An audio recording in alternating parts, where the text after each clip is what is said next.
முத்தத்தின் நீரம் அது காயவில்லையே, கண்களில் ஏனந்த கண்ணீர் அது யாராலே? கன்னியின் கழுத்தை பார்த்தால் மனமாகவில்லையே, காதலன் மடியில் பூத்தால் ஒரு பூ போலே.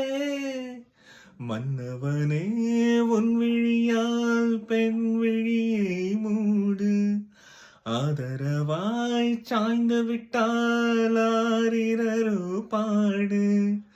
ஆரிரரோ இவர் யார் எவரோ, விடை சொல்வார் யாரோ. என்ன சத்தம் இந்த நேரம் உயிரின் ஒலியா? என்ன சத்தம் இந்த நேரம் நதியின் ஒலியா?